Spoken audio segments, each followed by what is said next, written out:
मी मागे एक प्रसंग सांगितला होता, आज मुद्दामून तो प्रसंग सांगतो आपल्याला की हे आमच्या धमन्यांमध्ये आलं कुठून. मी एवढा महाराष्ट्रासाठी मराठीसाठी कडवट का झालो. लहानपणापासूनचे अनेक प्रसंग आहेत माननीय बाळासाहेबांबरोबरचे, पण मी एक प्रसंग कधीही विसरणार नाही आणि तो 1999 सालचा आहे. त्या 1999 साली शिवसेना भारतीय जनता पक्षाची युती सरकार येणार नाही अशी परिस्थिती होती.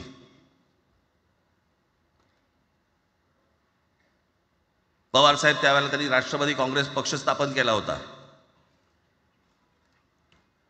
वेगवेगळे लढले होते आणि मग सगळ्या त्या वादामध्ये, शिवसेना भारतीय जनता पक्षाच्या त्या वादामध्ये काहीच होईना. दिवसामागून दिवस चाललेत परंतु काही होईना. एके दिवशी मी मातोश्रीला खाली बसलो होतो, दुपारची वेळ होती. अचानक 2 गाड्या लागल्या. साधारणपणे 3:30-4 वगैरे वाजले असतील. ते जरा वेळेला नाव विसरतो तिथे, पुण्याचं कोणतो जावडेकर, प्रकाश जावडेकर आणि काही मंडळी आली. मला म्हणाले, राज बाळासाहेबांना अर्जंट भेटायचं आहे. म्हटलं आत्ता ते भेटणार नाही. म्हटलं ती त्यांची झोपायची वेळ आहे. नाही म्हणे अर्जंट आहे. म्हटलं नाही भेटणार. म्हटलं मी तुम्हाला सांगतो. म्हटलं काय विषय काय. म्हटलं मी बोलायचं काम करतो. म्हटलं काय विषय काय. आणि त्यांना सांगा मुख्यमंत्री पदाचा विषय झालेला आहे. म्हटलं अच्छा, अरे वा.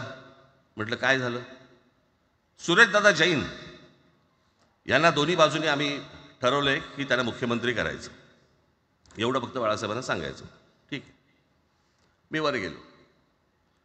रूममध्ये काळोख, शांतता. आम्ही अरे तुरेमध्ये बोलायचो म्हणून मी हाक मारली. म्हटलं हे काका गाढ झोपले होते. म्हटलं काका उठ, ए काका उठ. बघितलं माझ्याकडे. काय रे. म्हटलं नाही, ती सगळे खाली जावडेकर वगैरे सगळी मंडळी आली आहेत. म्हटलं बरं मग. नाही ते म्हणतात ते मुख्यमंत्री पदाचा विषय झाला आहे म्हणून. म्हटलं पण ते मला काय झालं. ते म्हणाले सुरेशदादा जैन यांना मुख्यमंत्री पदासाठी दोन्ही जणांनी सांगितलं की करायचं म्हणून. असं माझ्याकडे बघितलं त्यांनी. त्यांना जाऊन सांग महाराष्ट्राचा मुख्यमंत्री मराठीच होईल, दुसरा कोणी होणार नाही.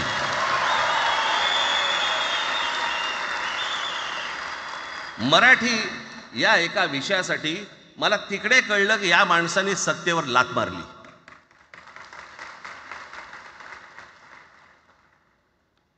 हे संस्कार ज्या पोरावरती झाले असतील तो मराठीसाठी तडजोड करेल काय. बाकी सगळ्या युत्या आघाड्या सगळ्या कुठच्याही गोष्टी होत राहतील.